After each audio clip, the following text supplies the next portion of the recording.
April sat alone at a table in a quiet restaurant, grateful for the rare solitude her three children were with her parents, giving her a moment to breathe. Frustration and disappointment weighed heavily on her once again. Paul.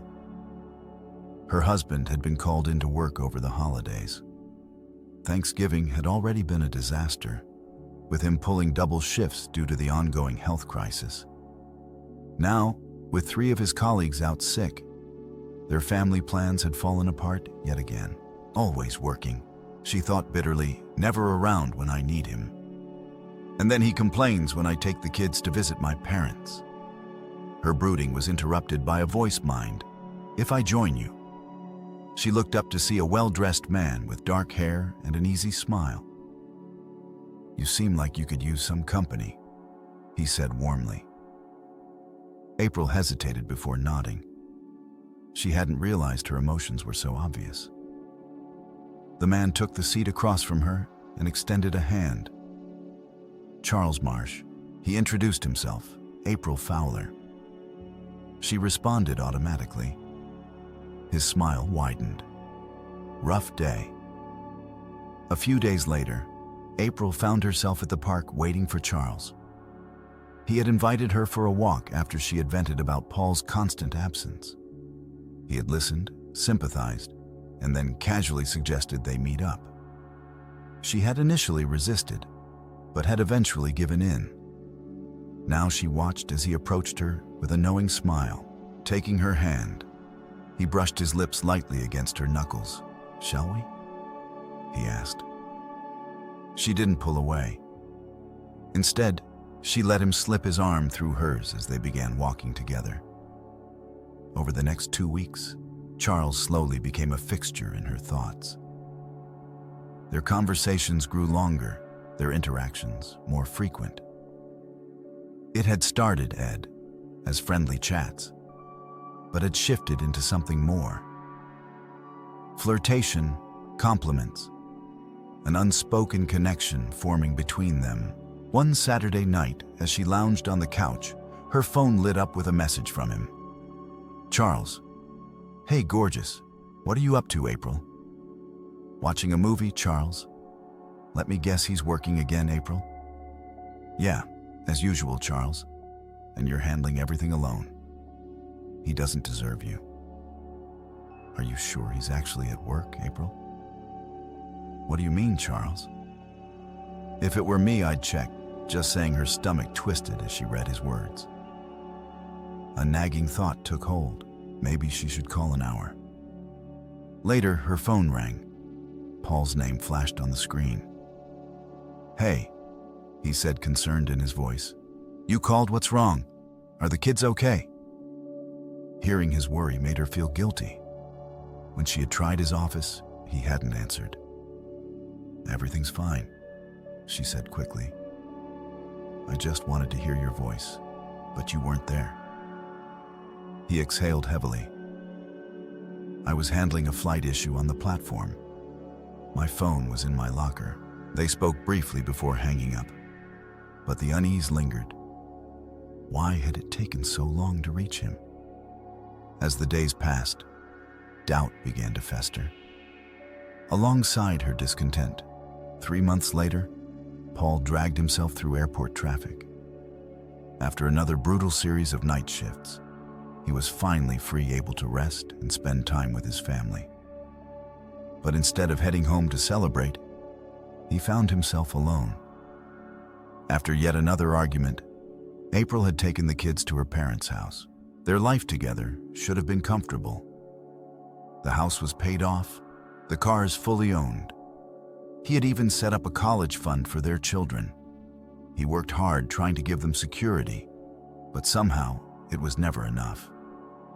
Too drained to think, he collapsed onto the bed, only to wake hours later, his stomach twisting with hunger. He decided to clear his head with a long run through the woods. 2 hours later, he returned home, showered, ate, and finally sat down to go through the mail. Most of it was junk, but one envelope stood out, cream-colored with gray trim. His gut tightened as he opened it, half expecting bad news. His breath caught in his throat as he read the words inside. It was a funeral announcement for him. In loving memory of our former husband and cherished father, Cornelius Paulus Fowler. His eyes locked onto two names listed on the card. April Fowler, Charles Marsh. The world tilted. His mind raced. So this was why she had been distant. Nagging, withdrawing, accusing shock gave way to fury. But he forced himself to stay calm. He needed clarity, not blind rage. For the next few days, Paul kept his emotions in check. Instead of confronting her, he made a decision. He would return to Tai, something he had given up years ago. For April, he needed a way to regain focus, to steady himself before taking action. After an intense training session, he returned home, his mind still reeling. He picked up the funeral card once more, and this time, the rage surfaced fully enough. He powered on his computer, determined to dig into this. Charles Marsh. Meanwhile, miles away, April kissed Charles goodbye, unaware of what Paul had discovered watching. From a second-floor window, June Nelson felt her stomach drop. She had suspected her daughter was walking a dangerous line, but now she had undeniable proof. Turning to her husband, Jack, she let out a heavy sigh. If this keeps up, we're going to have a divorced daughter and 3 kids growing up without their father. Jack's face darkened. You think she's really involved with someone else? June nodded grimly. I need to talk to her. You'll just make it worse if you do. Jack frowned. How much pressure should we apply? Find out who this guy is, Jun said. I'll dig into his background. Jack hesitated. How far are we willing to go? His expression hardened as he made up his mind. If she's cheating, she's on her own. No help from us, no money for a divorce, no lawyer fees. But if there's a way to fix this, June pursed her lips. And if she leaves Paul? Jack's voice was firm. She'll have to pay rent if she moves back here and she'll need a job. After a pause, he added, by the way, I had them sign a prenup. If she cheats, she gets nothing. No assets, no custody. Junun, eyes widened in shock. You what? Jack exhaled at first. I didn't trust Paul, but I was wrong. HEK, a good man. I'd hate to lose him back at his computer. Paul typed Charles Marsh into a search engine. Within seconds, results flooded his screen. His pulse quickened as he scrolled through Charles's public social media pages. The man had no sense of privacy. Photos of April and Charles appeared smiling, laughing, looking like a couple. Paul clenched his jaw as he downloaded the images, capturing proof of their betrayal. April had made her choice, whether or not she had physically crossed the line. The truth was clear. She was already gone. The following morning, Paul received a text from April. April spring break is here. I'm staying at my parents' place for now. Paul's reply was brief. Paul, all right. I'll grieve our marriage in silence. April barely glanced at the message before smirking and responding. April, don't be dramatic. You'll be too busy working. Then she hesitated. His wording unsettled her grief. Was he beginning to suspect something? She quickly typed. April, it's just harmless flirting. Nothing's happened yet, but if you keep pushing me away, who knows? Paul read the message, his jaw tightening. He didn't respond. Instead, he picked up his phone and dialed his company's legal team. Can you recommend a good family lawyer? At the Nelson house? Jack and June entered the kitchen, their expressions tense. April frowned. What's wrong? You both look exhausted. Jack spoke. Before June could. We're tired because we had to look after your kids. While you were out sneaking around, April's face twisted in shock. Dad, what are you talking about? I'm not sneaking around. June sighed. I saw you yesterday. Who is he? April flushed Charles Marsh. It's just harmless fun, Jack scoffed. You call that harmless, April's voice. Rose, what do you expect? My husband is never home. I think he's cheating, but I have no proof. Jack slammed his hand on the table. Paul works. He breaks his back to provide for you and the kids, and this is how you repay him. His eyes burned with anger. I handle his finances. I see his pay stubs. He's been working 60 to 80 hours a week for months, and you're betraying him. He shook his head in disbelief. You're out of your mind. June placed a hand on his arm. When your father calms down, you and I will talk. There's something you need to hear. April looked between them. Sensing an unspoken exchange she couldn't quite interpret. The next morning, Paul sat in a law office waiting for his appointment. His company had ties with the firm, and an urgent meeting had been arranged. Lydia Coleman, the legal assistant, greeted him. I'm Lydia. Can we review some details before Mr. Green arrives? Paul nodded, laying out the evidence, screenshots, messages, and the funeral card that had shattered his world. Lydia listened intently, then excused herself. Outside, she leaned against the wall, blinking back tears. His story hit too close to home. Years ago, she had been the one who betrayed her husband. The guilt still haunted her. Taking a deep breath, she composed herself and returned to the office. That evening, June sat across from April, her expression unreadable. The relationship your father and I have today wasn't easy. We had to fight through doubt and insecurity. April frowned. Why are you telling me this? June exhaled. Because what you don't know is that we were both cheaters. April's eyes widened, not on each other. June clarified, but we each destroyed our first marriages. April stared in disbelief. I cheated because I was drawn to someone else. June admitted when my ex-husband found out, I made excuses, but I lost him because of it. Then I met your father. He was married. I pursued him. He left his wife for me when I got pregnant. June's expression darkened by the time I had wrecked 3 marriages.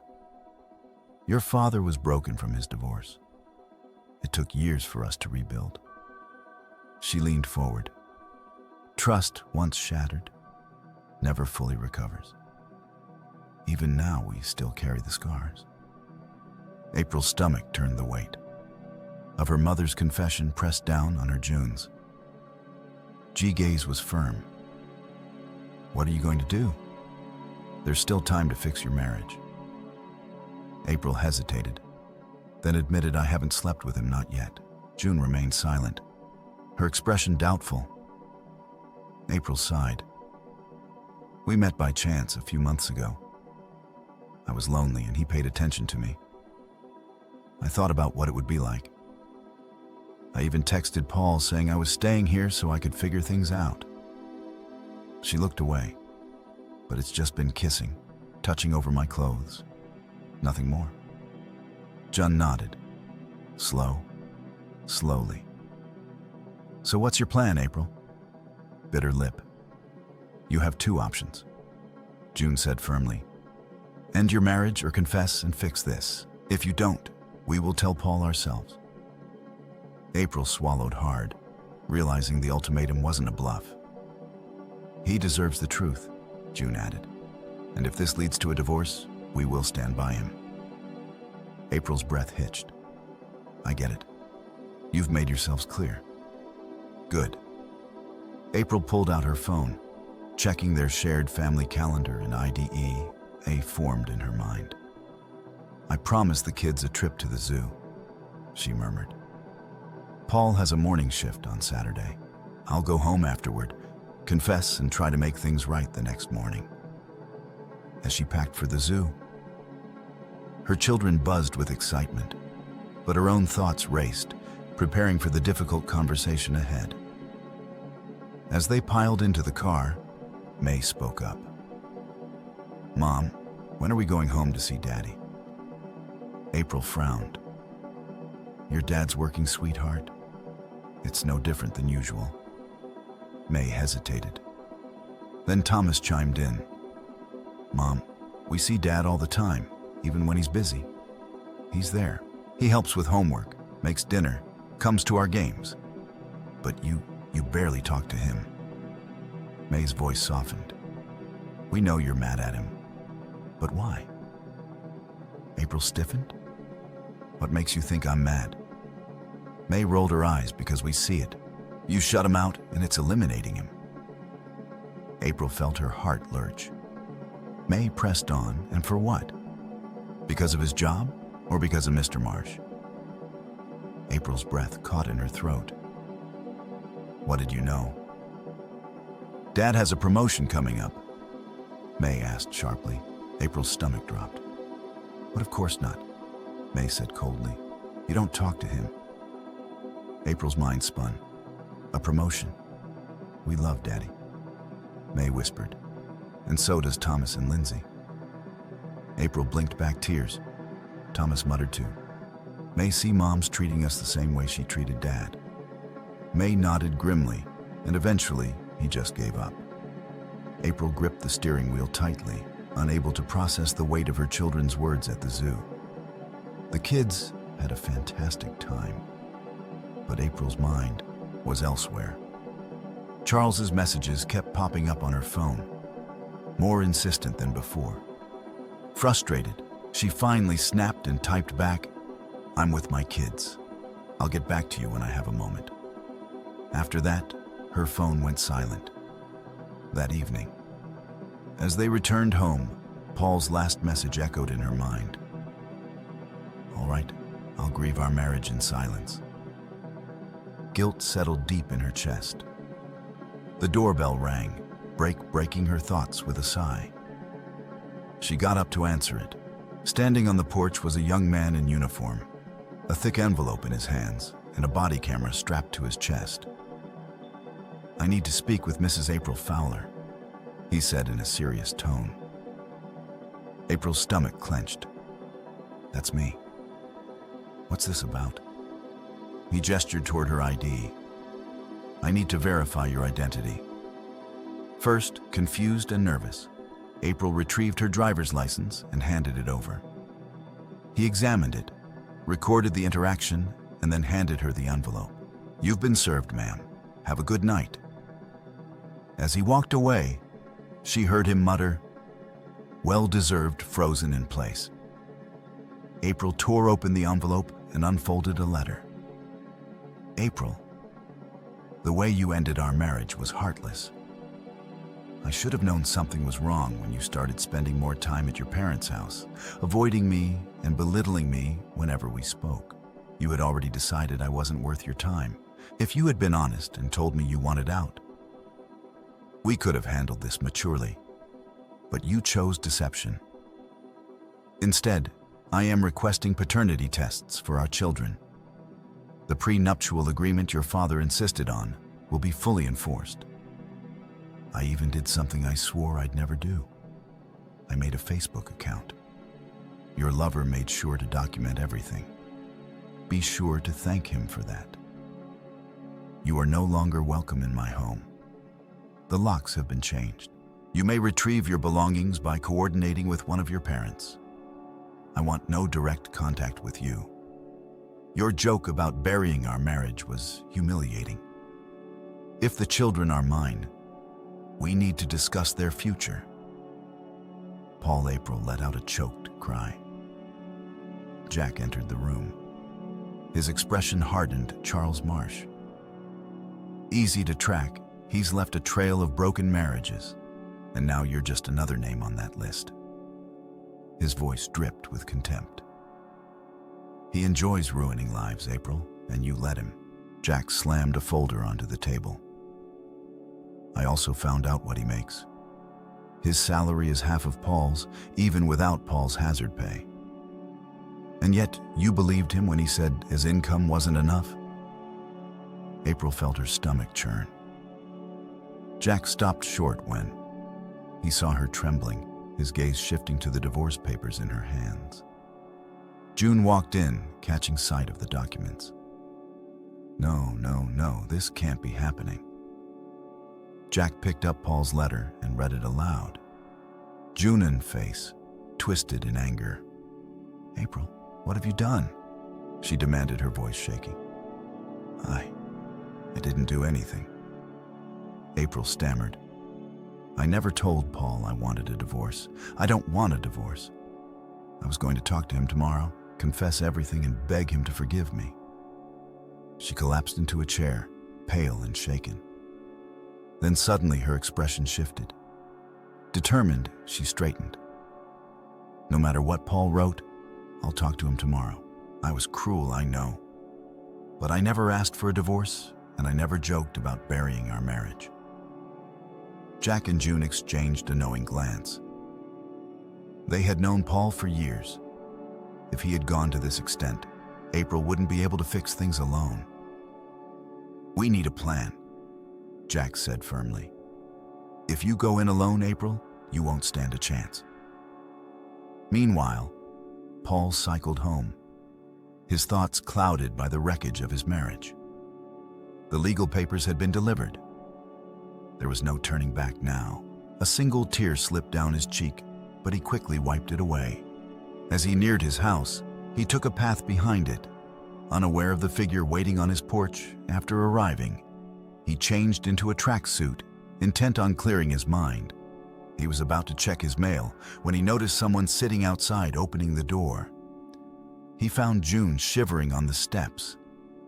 Paul, she said through chattering teeth, can I come in? I need the restroom. I'm freezing.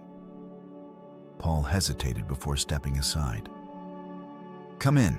After using the bathroom, she emerged looking more composed. Paul led her upstairs, drawing a warm bath for her. Can you manage? He asked. I'll try, June murmured. Call me if you need anything, I will. Paul said, already walking away. I'll find you something warm to wear. As she sank into the warm water, tension started to ease. Her mind wandered to Paul, how he had helped her inside, carried her up the stairs. Despite everything, he still had a good heart. Then a thought hit her. I have a mission to complete. Once dry, she dressed in the clothes Paul had left for her, his own, slightly oversized but comforting. She smiled faintly at the gesture. Downstairs, she found Paul in the living room, a laptop open beside several damning photos and a beige envelope. Paul's voice was steady but cold. Why didn't you wait in the car? Why sit outside and freeze? June met his eyes because I knew you'd shut the door in my face before I had a chance to. Speak, Paul exhaled. So you figured if you were inside, I'd have no choice but to listen. She nodded. That was the idea. Paul leaned back. Here's the truth. April was frustrated with my schedule. She wasn't wrong, but if she had just talked to me, if she had shown patience, she would still be married. And not just to me, but to the head of my apartment. No more night shifts, only one weekend shift a month and a raise every time I tried to tell her she shut me out. June stiffened. This changed everything. I have to fix this. She studied Paul, seeing the barely contained fury behind his calm demeanor. Paul, she said carefully, those photos. Was that the breaking point? Is that why you filed? Paul didn't answer. Instead, he handed her the beige envelope. As June unfolded the letter, she felt the weight of Paul's pain. Her voice dropped to a whisper. I'm so sorry we didn't raise her this way. This is beyond disrespect. She trembled. When I get back, I'm slapping her. Another coughing fit seized her. Paul rushed forward, pressing his hand to her neck to check her temperature. "You've got a fever," he said. "Lie down, I'm calling a doctor." Before she could protest, he lifted her up and carried her upstairs. Paul searched for the thermometer April had insisted. They by and checked June's temperature. 14.4 degrees Celsius, he muttered. He called the clinic explaining her symptoms. They agreed to send a doctor right away, since they were nearby. 15 minutes later, a young woman entered, introducing herself as Dr. Satapathy. Paul raised an eyebrow. She seemed around his age, maybe 39 at most. "Can you step outside for a moment?" "I need to examine her," the doctor said before Paul could respond. June rasped. "No, he stays." The doctor hesitated but agreed. "All right, Paul, I need your help," lifting her shirt to check her lungs. Paul left the room for a minute, returning with a sleeping bag to keep June warm, while the doctor worked as he helped lift her. He couldn't shake the resemblance to April, and a deep sadness hit him. "I always thought I'd grow old with her." After the exam, Dr. Satapathy said acute pneumonia. "She needs more tests, but for now, I'll prescribe meds." June stiffened. "No hospital. Just give me the meds within minutes." Paul was out the door to get the prescriptions. When he returned, the doctor promised to check in again tomorrow. Paul called the Nelson house. April answered, her heart racing. "Hey, Paul, you're calling late. I need Jack. Wake him up if you have to." He replied coldly. April passed the phone to Jack, who soon replied, "I'll be there in 3 hours. I need to pack." He turned to April. "Mom's sick with pneumonia. Paul arranged everything. I'll bring her clothes, then take care of her tomorrow." When Paul works, April's eyes widened. "I'm coming with you." Jack shook his head. "You can't. First, the kids need you. Second, he doesn't want you in the house." April's chest tightened. "But it's my home too." Jack's voice was firm. "No, it's not. It was his before we married. The prenup says we're separated." Once divorce papers were filed, tears wet in April's eyes. Jack sighed. "I'll help you pack."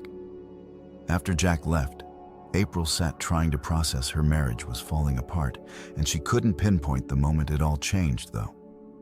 Charles had definitely pushed her further away from Paul. She realized her actions had already destroyed her marriage, even if she hadn't slept with Charles.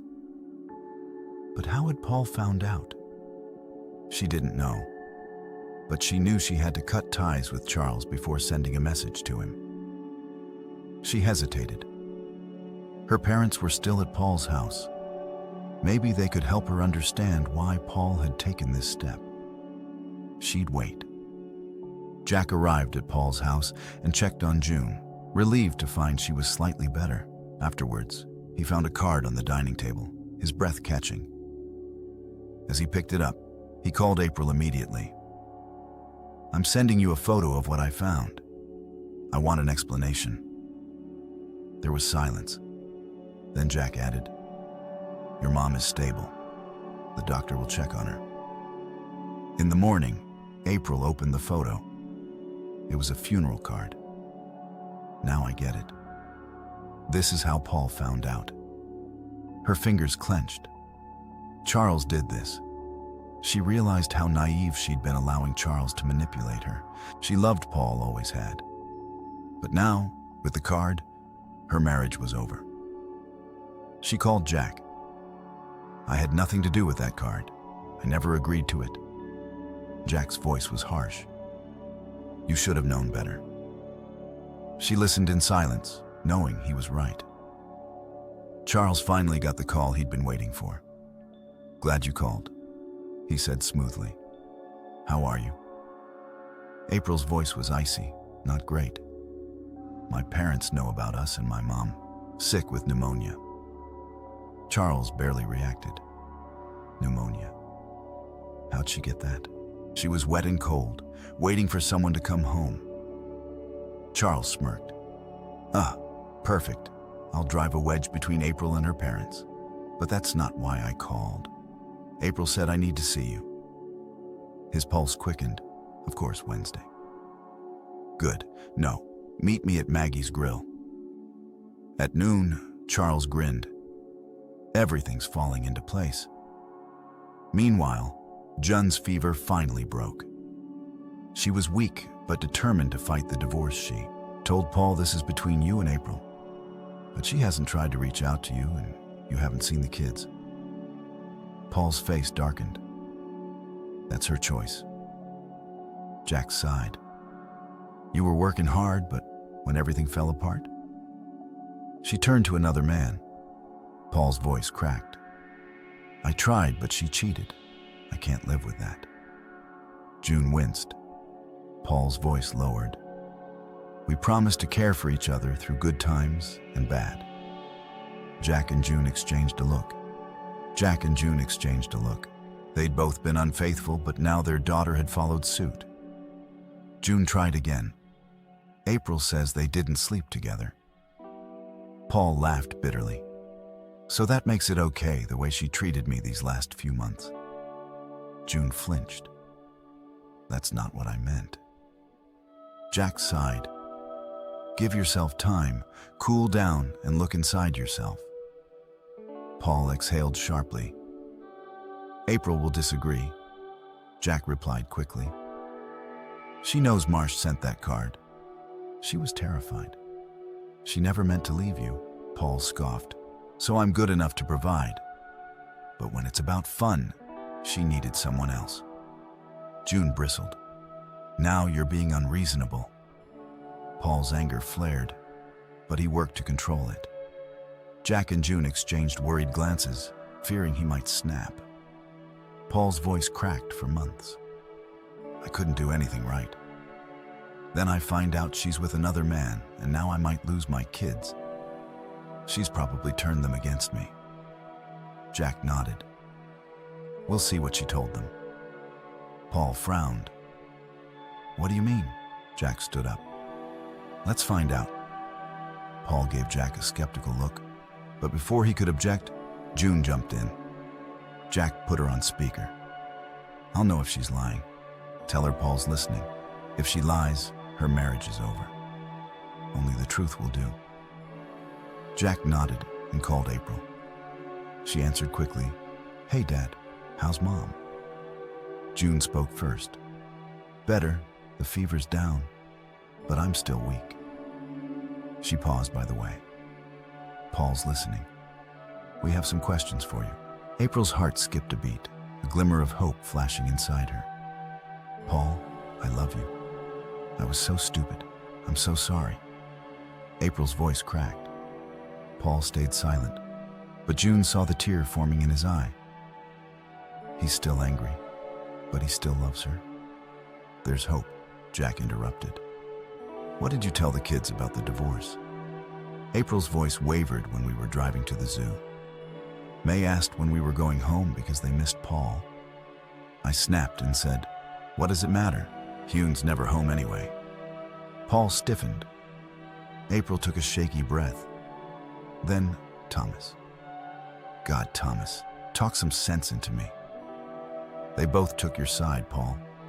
You know how hard it is when two teenagers gang up on you. I lost it, threatened to take them home early, and then May tore my soul out. She sniffled. She turned to Thomas and said, See? She did the same thing to Dad every time he wanted to talk to her. She made him give up. A sob broke through her voice. Mom, April continued choking after you talked to me. I knew I was wrong, but hearing Mace say that's when I realized how badly I messed up. I haven't even told them about the divorce yet. But they already know. They know I ruined it. I destroyed my marriage like a spoiled child, and now I don't know how to fix it. The silence was heavy. Finally, June spoke. April, what's your plan with the kids? Paul misses them. Paul shot her a look. What are you doing? He whispered. June smiled knowingly. I'm bringing them home where they belong. Trust me. Paul frowned, but said nothing. She turned back to the phone. Any ideas, April? The kids need their father, their school, their friends. Keeping them from him only hurts them. April hesitated. I can bring them to Paul, but they can't stay long. He works too much. June glanced at Paul. Then Paul needs a nanny, or maybe their mother, to take care of them when he's not around. Paul's jaw clenched. He hated being manipulated. June squeezed his hand, grounding him, and whispered, "Stay calm." After a long pause, Paul muttered, "I don't like it, but I'll think about it." The call ended, and Paul turned to June, sarcasm in his voice. "Ready to leave if you feel well enough." June and Jack were caught off guard. "You want us to leave now?" June asked. Paul's tone was firm. "Tomorrow morning, you've overstayed your welcome. I won't be blackmailed, even if my kids are the bait." A wave of regret washed over June, and tears welled up. She broke down. "No, Paul, please," she sobbed. "I never meant to blackmail you. I wanted you to spend time with May, Thomas, and Lindsay." While April fixed things, her sobs turned into coughing. Jack hugged her tightly, eyes pleading with Paul. Paul was shaken, surprised by her reaction. "I'll think about it," he said quietly. "But your pressure isn't helping." He sighed. "Tomorrow's my last shift. I need to finish work before the new job. Take the keys. I'll let you know what I decide." That night, Paul couldn't sleep at Am. He gave up, made coffee, and packed his lunch. His mind churned with conflicting emotions. Just as he sat down, he heard soft steps behind him. June appeared, looking exhausted. "What are you doing up? You look terrible." "Paul said I couldn't sleep.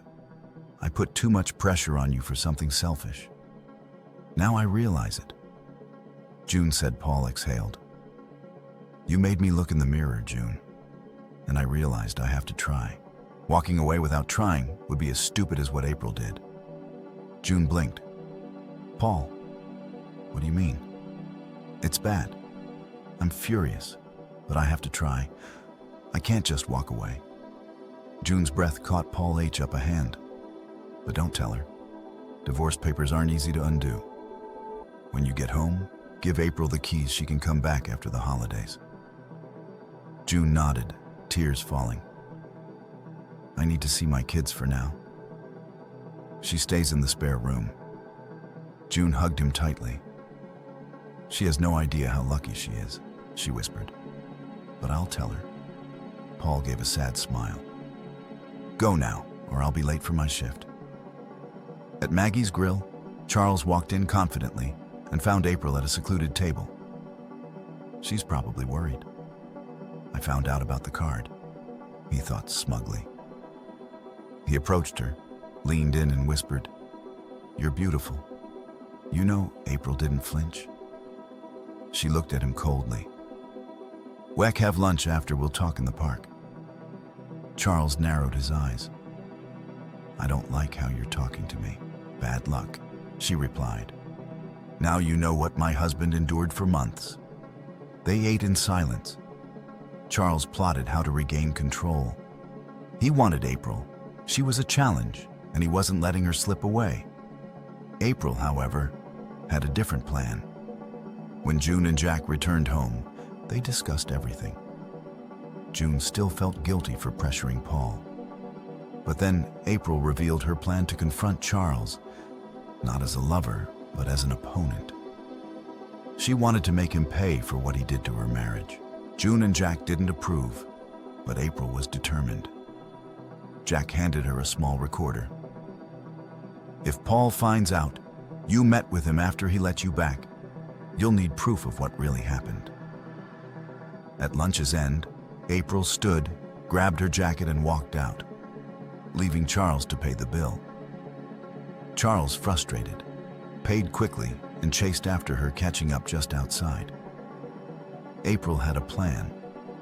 Leaving without paying wasn't just a power move. It gave her time to activate the recorder. If it pissed Charles off, even better. He snapped.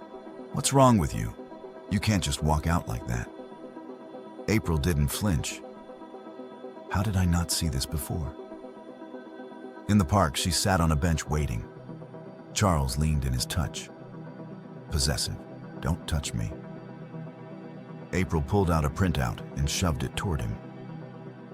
"Explain this." Charles barely glanced at it. "Your marriage was dead for months. I forced him to accept it. I showed him who the new man is and who told you that she shot back coldly. I never said that." Charles faltered, but quickly recovered. "April, we knew this was coming." April took a breath, then said, "I needed comfort, not a broken marriage. This ends today. I'm saving my marriage, which you almost destroyed." Charles's tone turned sweetly mocking.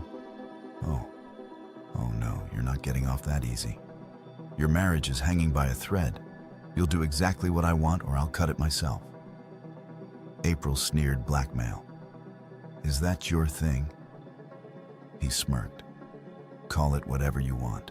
If you want your marriage, you'll satisfy me when I'm done. Maybe I'll let you keep your family, or I'll tell Paul where you were today." April's disgust grew. Does he really think Paul won't find out? She glanced around. The bench was in view of a security camera. Charles thought her silence meant submission. He leaned closer, eyes, drinking her in. April shoved him back and sprayed him with pepper spray. He howled, stumbling forward, still blinded. "You'll pay for this," he shrieked, raising his fist. April sprayed again, this time directly in his eyes. At that moment, April drove her knee sharply into Charles's groin. He dropped to the ground, gasping in pain, before she followed up with a solid knee to his face, sending him sprawling. Charles moaned, clutching his face and groin, his eyes tearing up from the combined pain and pepper spray. April smirked, feeling the rush from the self-defense training Paul had taught her. What did he always say? She muttered to herself, "Fight dirty when you're outmatched." She looked at Charles and sneered. "Now we're on equal footing. Stay away, or next time you won't get up." She walked to the ice cream stand where the owner handed her a cup of tea. "That was something else," she said. Impressed. April smiled. "Thanks. Can I get a copy of that security footage? Just in case he tries to twist this around?" The woman nodded. "It's on a flash drive. It's yours if you cover the cost." April handed over at 20. "Is this enough?" The woman slid $10 back tees on me. "You might have just saved your marriage." April chuckled softly. "I hope so." Shaken by the adrenaline, she pocketed the flash drive and walked home. Thursday afternoon, Paul biked home singing to himself, "Weekend, one long great weekend and many more to come." His new job was off to a solid start. The team was relieved to have a capable manager. After a few eye adjustments, he'd gotten the department running smoothly, even offering career advice to a couple of employees. With the weekend ahead, he looked forward to seeing his kids.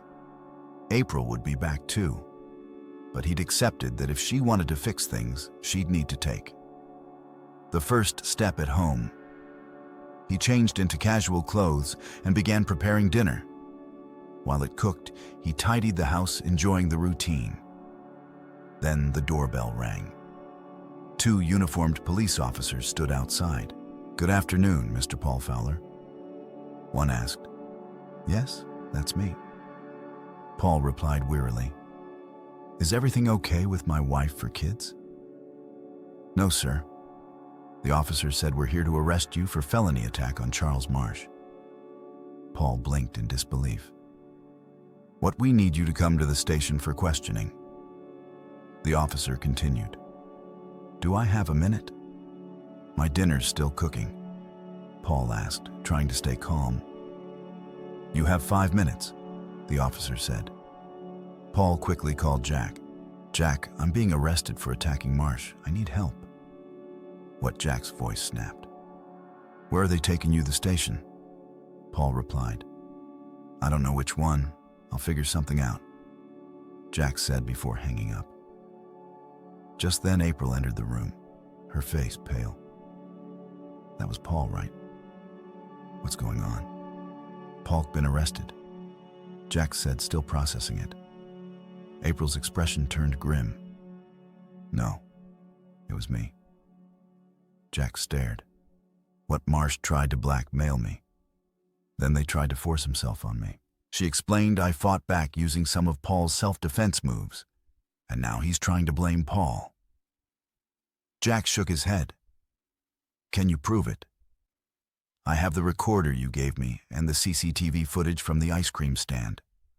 I'm going to report him for maltreatment, and Paul. Jack asked first Marsh. April replied firmly, I'll pack a few things and head to the station. At the police station, Paul went through the standard processing: fingerprints, photos, DNA samples, his frustration mounting with each step. Finally, he was seated in front of a detective who eyed him like prey. So, what's your side? The detective growled. Paul, already on edge, shot back. Can I quote the Bible to you, or do I get a lawyer first? The detective scowled. One more question. Do you have an alibi? Paul chuckled a sharp, mocking laugh. An alibi for what? You interrogating me without a lawyer? Isn't that a violation? The detective sneered. Tell me why you attacked Charles Marsh. Paul froze. Your friend, he said. Realizing the detective's mistake, the detective's face hardened. You know who you're dealing with. Paul leaned in, his voice low and controlled. Oh, I do. I just can't say it out loud. Wouldn't want to insult a police officer, right? The detective slammed his fist on the table. Take him to a cell. Hours later, Paul was let out, disoriented and exhausted. He saw Lydia and Ben, his lawyers, arguing with the sheriff. April sat nearby, looking just as frustrated. Are we done? The sheriff snapped as Ben stepped forward. Not by a long shot, Ben said, crossing his arms. First, erase Paul's arrest record. Second, this woman, he gestured at April, has proved Charles Marsh is lying. She's filing charges. And third, my clients will be filing complaints about your officers. The sheriff clenched his teeth, knowing Ben's reputation all too well. Fine, he spat. The arrest record was expunged, and by the time April drove Paul home, it was late. Before got out of the car, April hesitated. I know I don't deserve this, but I didn't send that card. I didn't sleep with him, and I don't want a divorce. Paul didn't answer immediately, still processing her words. Finally, she asked, when do you want to see the kids? Paul sighed, his exhaustion evident. I can't let you drive back tonight. Stay in the spare room. The kids need both of us tomorrow. We'll go, get them together. We'll talk on the way. April felt a mix of relief and nervousness. I'd like that, she said softly. I'm exhausted, though, and hungry. I'll make something quick, Paul replied. As they ate, the conversation turned to the kids. April confessed how even May and Thomas had noticed her coldness toward Paul. If two teenagers can see how badly I treated you, it must have been really bad, she admitted. Paul nodded. It was bad. After the meal, April sighed. I'm going to bed. See you tomorrow, she asked, her voice barely whisper. Can I have a good night kiss? Paul looked at her. Taken to April? Why now? For months you barely spoke to me, and now you want to kiss me. I sent you divorce papers. April opened her mouth, but Paul stopped her. No, we'll talk tomorrow. I'm too tired, too emotional to do this now. He exhaled. For now, I'm having a drink. You can join me if you want. We'll talk about the kids. April nodded, looking down at her wedding ring, tears brimming. "Are you drinking Dutch gin?" "I'll have one too."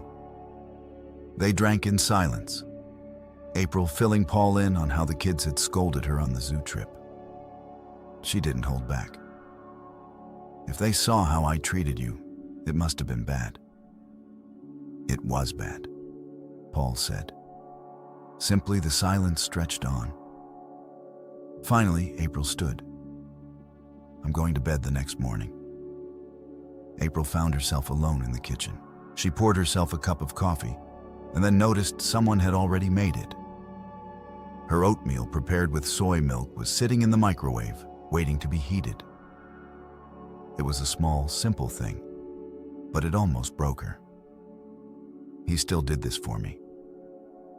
An hour later, Paul came in from his run, sweaty and silent as he walked past her. April caught sight of bruises on his torso and noticed how his body had changed.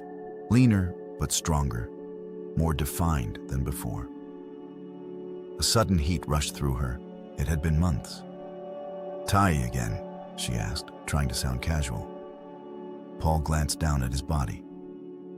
"I shouldn't have stopped you." "Look good," she admitted. "You've really changed." Paul's expression darkened. "You have no idea how much I've changed." The silence stretched out until he finally spoke. "I'm going to shower. We can talk." After, on the drive to her parents' house, Paul broke the silence. "Why were you at the police station yesterday?" April sighed. "I'm the one who kicked Charles. I pepper sprayed him, broke his nose. I didn't want you taking the blame for something I did." Paul smirked. "You broke his nose." "Yeah," April grinned, and he screamed. Paul's expression shifted more serious. "Now, were you going to take full responsibility for his accusations?" April shook her head. "No, he tried to attack me. I'm filing a complaint and your lawyer is going to help. Everything Dad dug up on Marsh is going to make his life hell." Paul's smile was grim. Nothing better could happen to that fool. A moment passed before April spoke again. Voice, barely a whisper. "What about us?" Paul's grip tightened on the wheel, his voice flat. "What do you mean?" "I know I treated you horribly. I was stupid, selfish.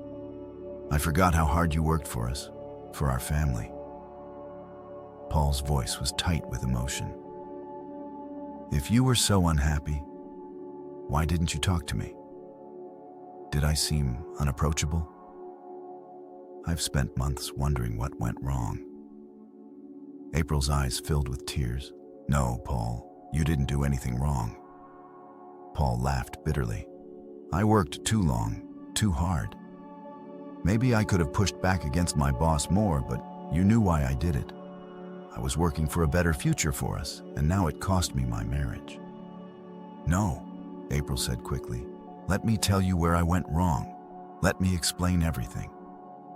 Paul glanced at her, seeing the pain in her eyes, but said nothing. She took a breath and started to speak, her voice shaking. "I got frustrated with how much you worked. Those long hours, especially the evening shifts, left me alone with the kids.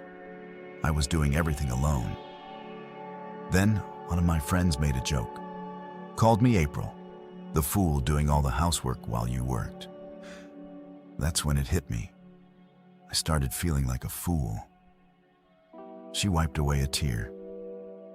What they didn't see was me staying up late, with the kids going to bed alone. When the pandemic hit, it only got worse. You worked all the time, even on holidays when you told me you had to work Thanksgiving. I just snapped. I left the kids with my parents and tried to distract myself. Paul's knuckles tightened on the wheel, but he stayed silent. That's when Charles saw me. He saw how miserable I was and started talking to me. He made me doubt. "You made me believe you were cheating." I know now I was stupid, but at the time I thought I was justified. When I called you that day during the emergency on the platform, remember, I was already being manipulated. Paul nodded. Yeah, I should have known better than to leave you hanging. April looked down, barely above a whisper. Charles grabbed me once. It didn't go further, but it was close. If my mom hadn't caught us, I don't even know what would have happened. Paul's hands tightened on the wheel. April reached out, touching his sleeve. Gently, Paul. I swear I'll do anything to fix this. I want to be the woman you deserve. I know I've done things I'll regret forever, but I want to change. I've already started looking for a counselor, something I should have done a long time ago. Paul's surprise was clear. Who told you that April hesitated? May and Thomas? They told me I was crazy for treating you like this and that I needed to get my head checked. And they were right. Paul exhaled his voice, steady but heavy. Okay. But now I need to know, what do you want? April blinked, surprised by his directness. Do I really need to answer that? Yes, you do. I'm not assuming anything. You treated me like garbage. You practically cheated on me, and if you hadn't been caught, you would have ended up with him. So tell me, April, what do you want and what do you expect from me? April swallowed hard. He was right. He had every reason to be blunt with her. She took a breath.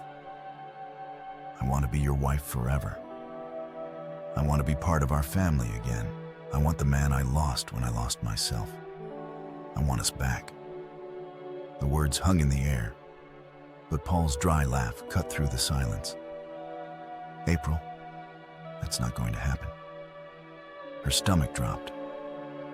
I don't want a divorce, but if you think my behavior was unforgivable, if you want one, I won't fight you.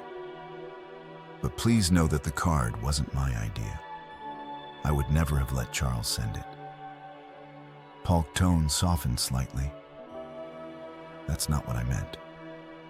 Confused. April asked then, what did you mean? Paul let out a long breath. I've thought about this a lot.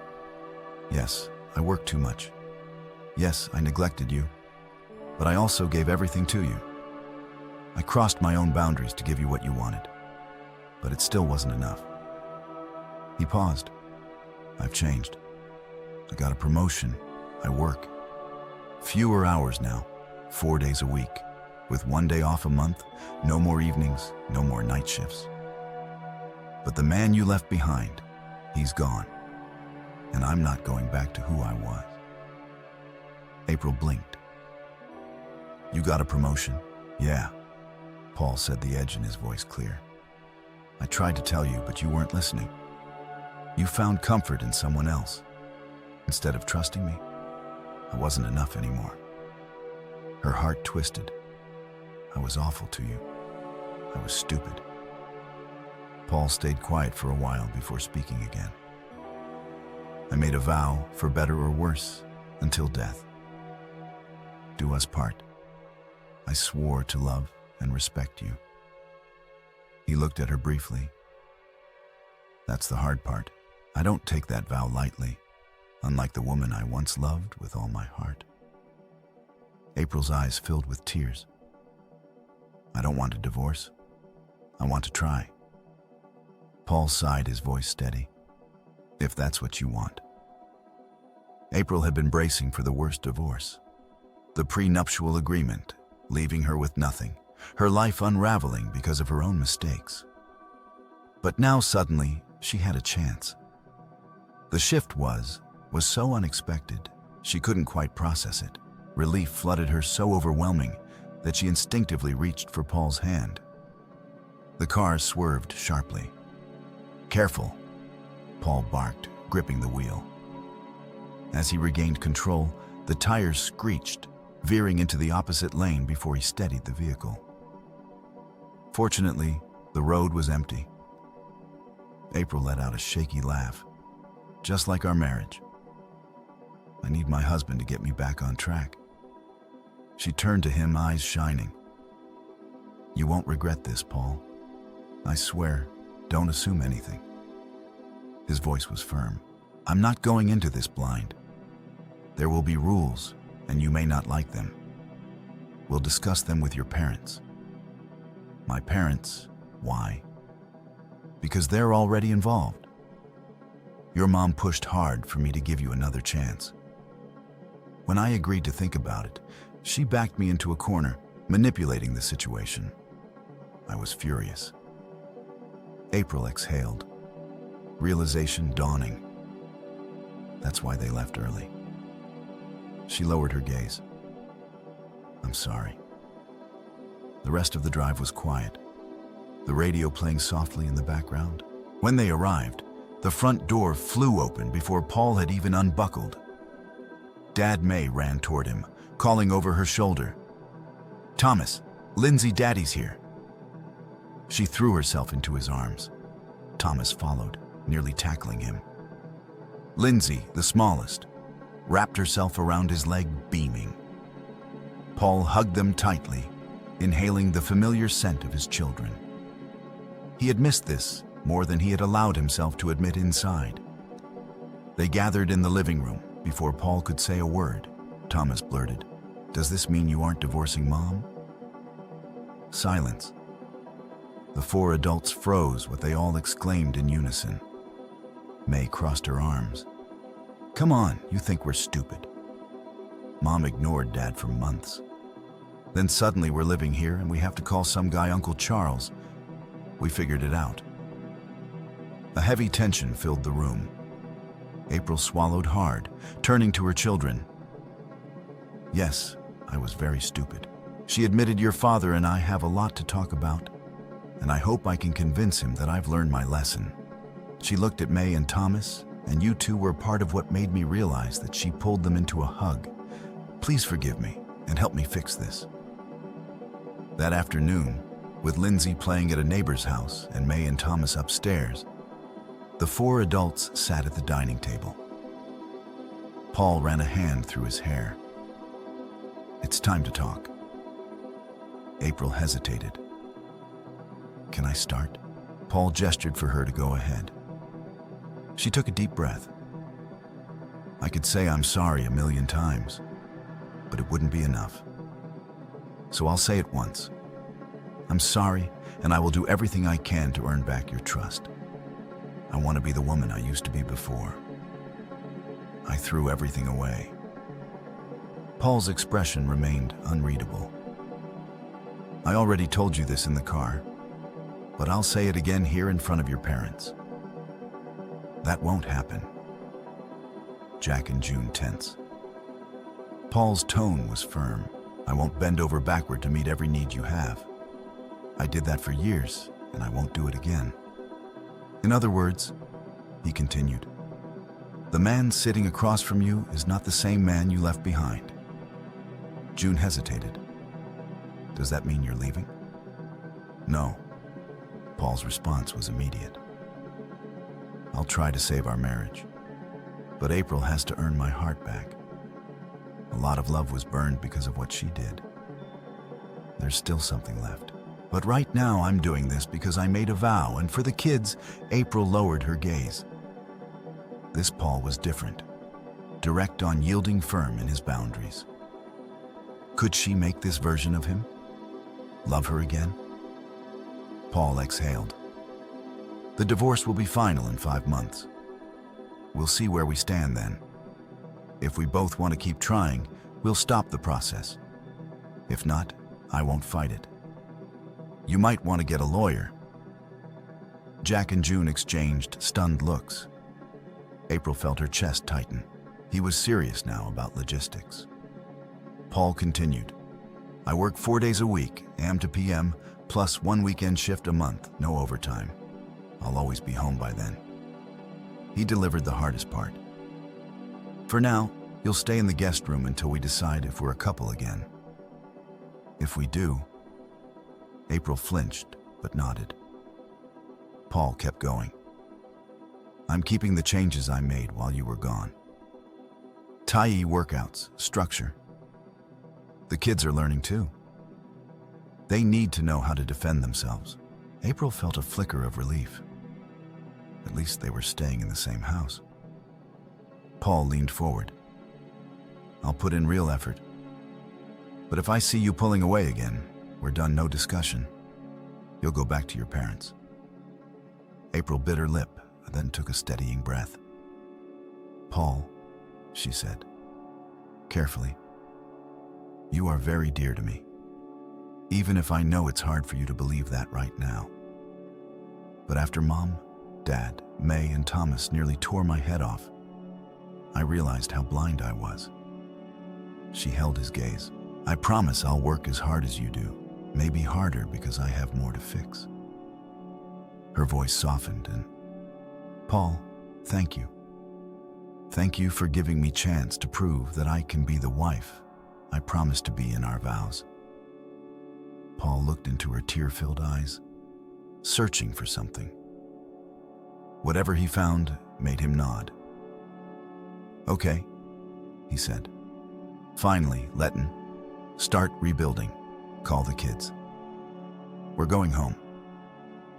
That evening, after settling in, they sat on opposite ends of the couch. Paul stretched. Anything you want to do with the kids this weekend? April perked up. Wait, you're off. Paul smirked. Better get used to it. I work 4 days a week. Now, think about it, April. He's hesitated, then smiled. A picnic by the lake, maybe rent a canoe? Sounds good. Paul nodded. Oh, and one more thing, she added. Letton, make a deal. Paul raised a brow. What kind of deal that we never leave without saying goodbye? And when someone comes home, we always say hello. No more silent treatments, no more avoidance. Paul exhaled. Agreed. April stepped closer. Without hesitation, she leaned in and kissed him softly. Thank you for giving me another chance. She whispered, I love you. Good night. Paul stood frozen as she walked upstairs. His eyes traced her for a second before he sighed and shook his head. Months later, Paul took the kids away for a Tai Chi weekend. While April stayed behind with her parents sitting outside an ice cream shop, she caught up with June. Marsh got 6 years in prison and a $10,000 fine. April said restraining order too. He can never contact us again. June sighed in relief. Good. And you and Paul, April hesitated. I don't know. Things are calm, but no hugs, no kisses. It's like a platonic marriage. Now I don't know what to do. June frowned nothing at all. April blushed. He responds physically last week. I hugged him and, well, let's just say I could tell. But then he patted my shoulder and walked away. June raised a brow, and what are you going to do about that? April exhaled. I don't know. But I do know this. I'm not giving up on my husband. June studied April for a moment before smiling knowingly. April, I think you're looking at this all wrong. April frowned. What do you mean? You're waiting for Paul to make a move, right to take charge again? April lowered her gaze and whispered, Yes. June smirked. What if Paul sees it differently? What if, in his mind, you're the one who pushed him away? Maybe now it's your turn to prove that you still want him. April's eyes widened. You really think? So, oh, absolutely. June grinned. If I were you, I'd rip his damn pants off. April burst out, laughing, her face burning. Mom, I'm serious. June winked. We going shopping now? April hesitated. Shopping? Yes, the kids are staying with us. Next weekend, you and Paul will have the house to yourselves. April bit her lip, intrigued. Okay, so what's the plan? June leaned in. Voice low. Start slow Monday. Wake up early and have breakfast ready when he comes downstairs. April made a face he wakes up at. And then, so do you? June said firmly. Tell him you want to adjust before your new job starts. Make it normal for him to see you. First thing in the morning, April nodded slowly. All right. And then, Friday night, June smirked. You seduce your husband, make his favorite dinner, sushi, feed him with chopsticks. But when he takes the third bite, hold the next piece between your lips. April's eyes widened. Oh, I like that. June grinned. Then, once you have him hooked, reel him in.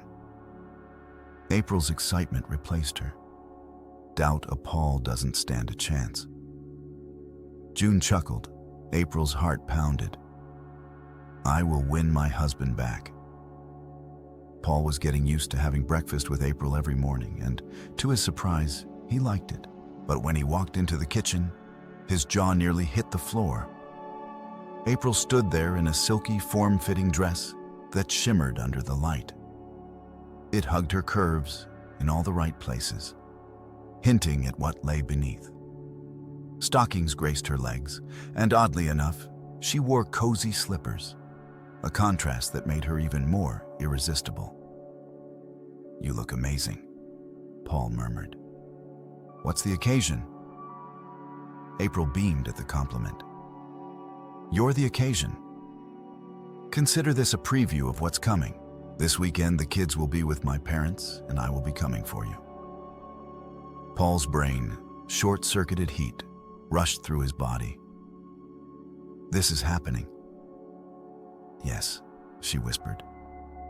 I want to go back to bed with the man. I love the man I love even more after everything you've done for me, after my stupidity and selfishness. I want the man I married back. But even more than that, I want the man you've become. She stepped forward and kissed him softly. His mind raced. Was this real a setup? It had been so long since she looked at him like this. He wanted her. God, did he want her? But it wasn't just about desire. It was about trust. Before he could react, she kissed him again. Quick teasing, then with a playful smirk, she stepped steep back. I need to change before the kids wake up, she teased. Paul rode to work in a daze, his thoughts tangled emotions all over the place. He needed to think at work. He sent her a message. I'll be home late, need to clear my head going for a run in the woods after work. See you at. April frowned at the text. Had she pushed too hard, she had told him her plans in advance, hoping to ease him into the idea rather than surprise him. But maybe even that was too much. Later, when Paul was getting ready for his run, April found him in the doorway. She wanted to tell him she loved him, to say she regretted everything. She just watched him. He looked so good.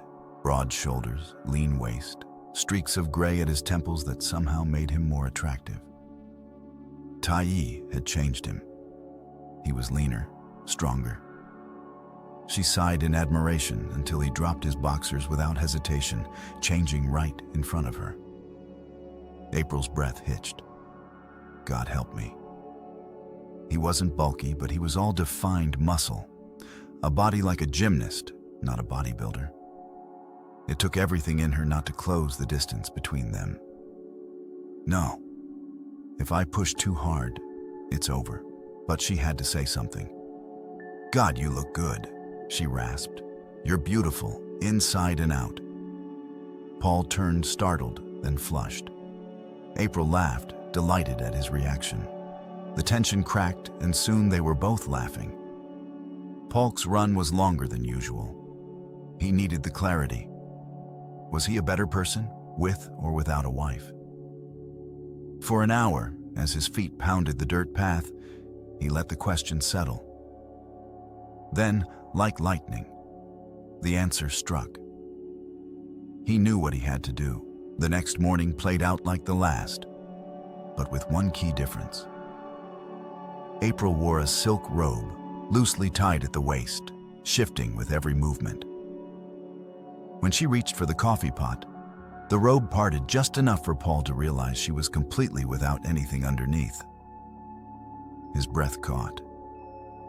April noticed his stare and smiled, her body responding in ways she had almost forgotten. A rush of heat flooded her veins. "I need a cold shower," she murmured. "Otherwise, you'll be absent today without permission, and the children will see." Something they never wanted to witness. She kissed him slow and deep, then hurried upstairs, leaving Paul standing there. Torn between frustration and longing at work, he forced himself to focus. He left early, unable to shake the memory of her teasing words, her scent, her touch. When he arrived home, April was waiting, tears streaming down her cheeks. She threw herself into his arms, sobbing. "You bought me flowers. You made me so happy." Paul held her gently. "They arrived early." She sniffled, nodding. "I knew you were up to something." Paul smiled. "Your parents were here this morning to pick up the kids. They'll bring them home Sunday night." April wiped her tears. "Good, because I'm an emotional mess." Paul smirked. "But what a beautiful mess you are." She swatted his arm. "A fool, Paul Fowler." He raised a brow. "That's Mr. Fool to you." "Thank you very much." She giggled, stepping back. "Oh, and by the way, I ordered sushi for dinner. You're not allowed to do anything tonight, except maybe one thing by the end of the evening." That night, after a lingering dinner, they made love. The next morning, April woke up sore, but completely happy. She turned, expecting to find Paul beside her, but the bed was empty. She smirked. Of course he's up already. Slowly, she staggered into the kitchen and, wrapping her arms around him from behind, pressing herself against his back, she let her hands slide down. Paul groaned. "Got him. You're insatiable. Are you trying to eliminate me?" April laughed. "Oh no, if you enter me now, I'll break in half." Paul chuckled, sitting her at the table, pouring her coffee. "Do you still want to move today?" April smirked. "No, you kept your promise. You wore me out." Paul grinned. "Good. We have the whole day to ourselves. Let's make it memorable." April squeezed his hands. "Let's, but I was thinking, what do you think about counseling to help us reconnect?" Paul studied her, then smiled. "That's a great idea." April beamed. Then it settled. A year later, on April Fool's Day, she prepared a feast. May peeked into the kitchen. "Mom, why are you making all of Dad's favorite food?" April smiled, because today isn't just April Fool's Day for us. May frowned, and then, "What is it?" April kissed Ked, her daughter's forehead. "It's our Fool's Day, because if your dad is a fool for forgiving me, then I'm the luckiest woman in the world."